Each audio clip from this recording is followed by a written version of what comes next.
This is a man, and this is a spider. Together, they are man-spider. Hello, dear viewer, and welcome back to the East Coast, where today we will be making a murderous fanged teenage boy with 8 limbs and a penchant for vigilanteism. And if that sounds like an R-rated John Carpenter fever dream you might see on cable, I present to you 1990s after-school television. After making a base armature, today I opted to start with a head before apathy sets in. I initially bake a small pre-textured potato sack of clay in a head shape, upon which I can apply a subsequent layer of clay. I can delineate a center line on the face before poking in 6 eyes and being heavily reminded of Adisham, before briefly considering making him in a future video, before reminding myself of the train wreck that was the Eternals. No.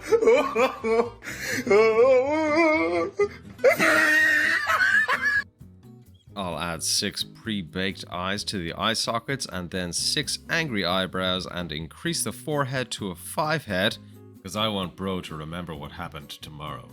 And with the forehead increased, I can add the bases in for future fangs and pedipalps. And I learned some things about pedipalps while making this video that I just wasn't ready for. Carefully inserting his semen-soaked pedipalps into her abdomen. Oh my.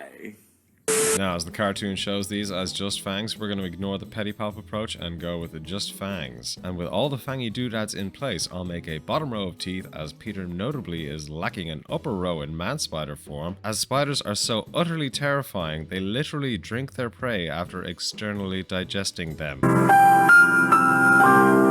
I can then move on to adding the little furry bits to the face with my newest Pointy Mac Point Face tool, and then use Old Faithful Timber Dowel to fill in the rest of the head. And that is most of the menacing head complete, and we can bake to save our progress.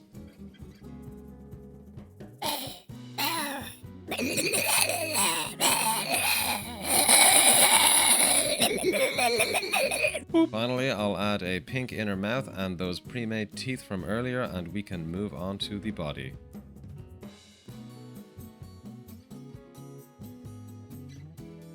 For this project I wanted to keep the painting to a minimum, so I've opted for colored clay. As the limbs are mostly furry, I didn't want to use Sculpting firm or medium, as Primo and Souffle are easier to get that fluffy texture out of. And so I mixed black Primo and white Souffle, as that's what I had lying around, and with only a single pass through a pasta maker, I'm left with this lovely grey that I can apply to the many arms, regular number of legs. Or are they all legs now? Let me know in the comments. And let me know, who is your favorite villain from the Spider-Man franchise?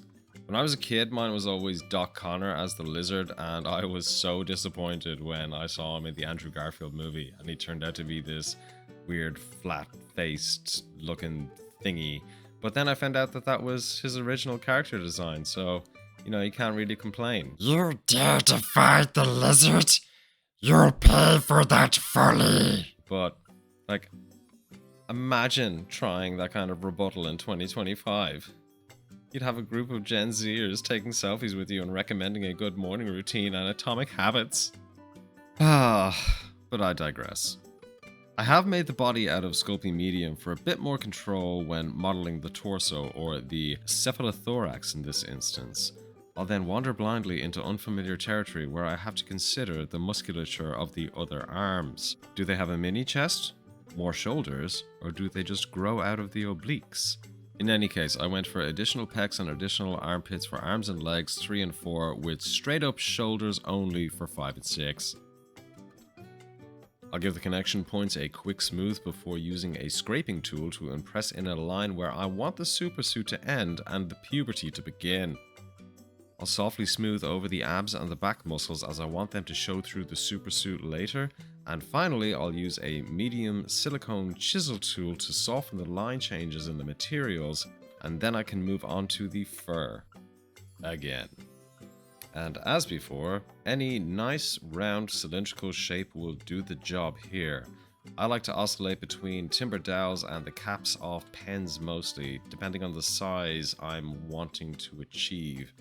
Generally, the more detail I get around eyes, nose, ears, things like that, I make it finer and use a pin tool, while I use the dowel for the larger areas like arms and bodies and the back of heads. But for now, I can edit on the remaining fur with the expertise of a man that used DaVinci Resolve as many times as I have videos on this channel. Prior to baking, I'll poke a neck hole into the neck place and douse Peter in the same alcohol content as your average 19-year-old New Yorker and send him off to bake. Unlike the half-kilo packs you get for Sculpting Medium, Primo can be obtained in these bite-sized packets where you get 10% of the product for 20% of the price. I'll start by adding Peter's belt type thingy, which I guess is more of a stylistic choice than a functional one, and then I'll add the main body red bits that I can trim to size. Once I'm happy with the shape, I'll score in the webbing pattern, which I guess is more a design choice on my end, as I didn't want to simply paint or draw them on. I'm not being too precise about the webbing, because I figured if Madam Web isn't going to try hard to impress millions of people, then why should I for a couple of hundred? Jokes. Of course this is better than Madam Web.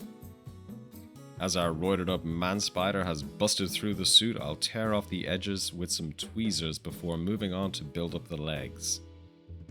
I'll slap on the requisite bacon bond and base layer of clay before adding in the quads. You can see in the background here I'm using a 3D scan of my own physique for musculature reference. Once again, I am not worried about the detail here, just the muscle shape as they are going to get covered up later with fabric. And by fabric I do of course mean clay. Let's not get pedantic. After baking the legs, I'll add the blue portion of the super suit, which got me thinking. Peter Parker's white, and the suit is red and blue. Is Spider-Man a manifestation of the American flag? Because we all know at this point that Captain America is actually Captain Puerto Rico, right? Esta es la linda fiesta. The edges of the suit get frayed appropriately, and I can add the wrinkles to the clothes wherever wrinkles may go. You can test this out by hopping onto Temu or Amazon, eBay, whatever your choice is, and buying a Spider-Man costume, waiting 4 to 6 working days for the delivery, try it on the mirror, see where the folds land, or alternatively, go to the mirror in what you're wearing and raise your arm. And then we're onto the feet, which in this instance have 2 toes in a TMNT style. I felt this leg was looking a bit too short, so not to worry, we can just rip that off, bulk it out with a little more clay, and then stick its shin bone back into place.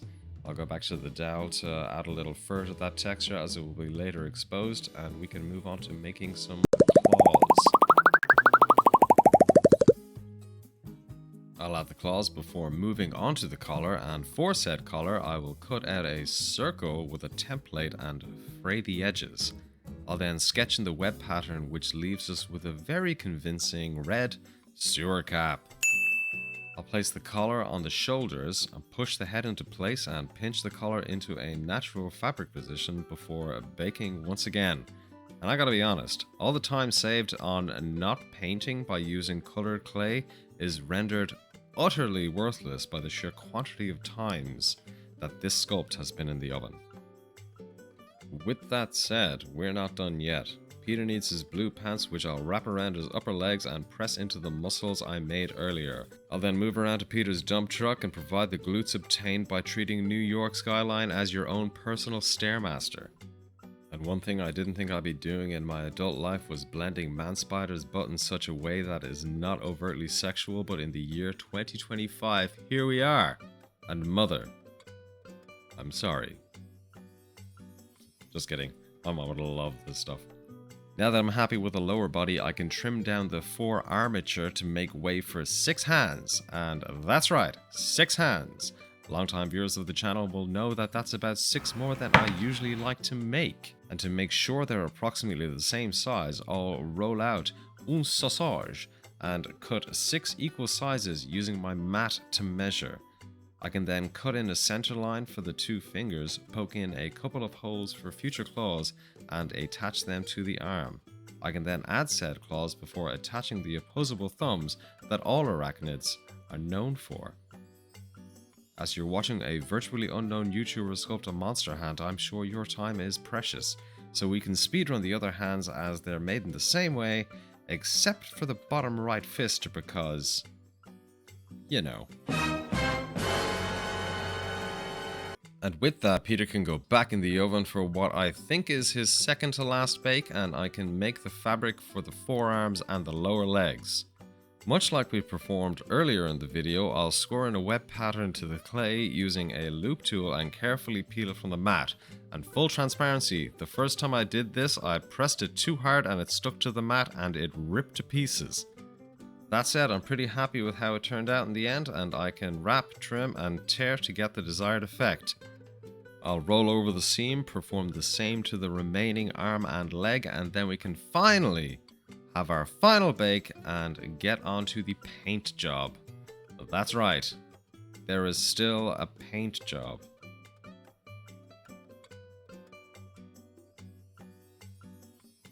The fangs will get an initial bone white, and then I'll watch a tutorial on wet palettes on YouTube to discover that mine hasn't been working this whole time because I've been using it backwards.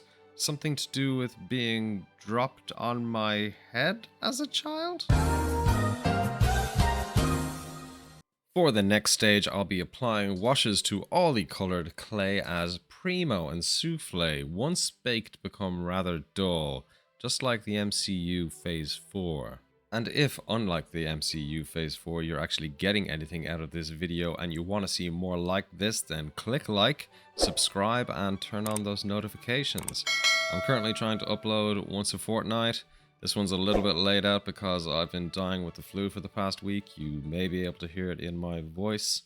But these creations and their videos, they take a long time to make, and your engagement lets YouTube spread it to a wider audience, which warms my little cockles like a box of fluffy ducks. And back to Man Spider. I'll use an Artline 2mm felt tip pen to draw on the webbing into the recesses.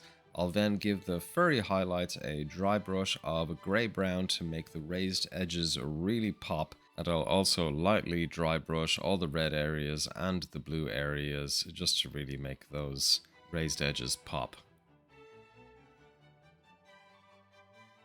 I'll then freehand on the classic large red spider on the back and use a felt tip pen to sketch on the black chest spider emblem, finishing Peter off with a sextet of vertical pupils.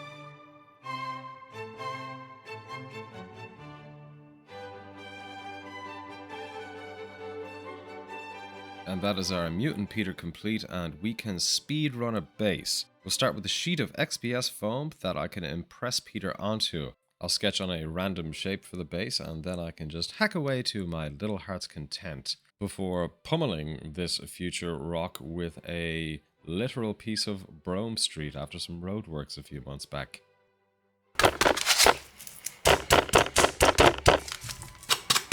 I'll finish up the edges with a small rock that I bought off a street gypsy to scrape the edges with. She told me it would help me make better financial decisions and be less gullible in future. I believe her. After a quick flick, the base is primed with a black acrylic and Mod Podge mix, and once dry, I'll lightly dry brush the surface with a stone grey, followed by a bone white for the tips. Now this is my first time using spooky hollow spider webs, as living in New Zealand, Halloween has all the value and childlike sense of wonder as a Disney live-action remake. Looking at you, Lion King. I'll stretch a small amount over the surface while plotting how best to terrify my fiancé with the remainder of this abundant amount of spiderweb. And with that, that is Peter Parker's Man Spider all done here, and we are off for those Daily Bugle front pages. I want Spider-Man!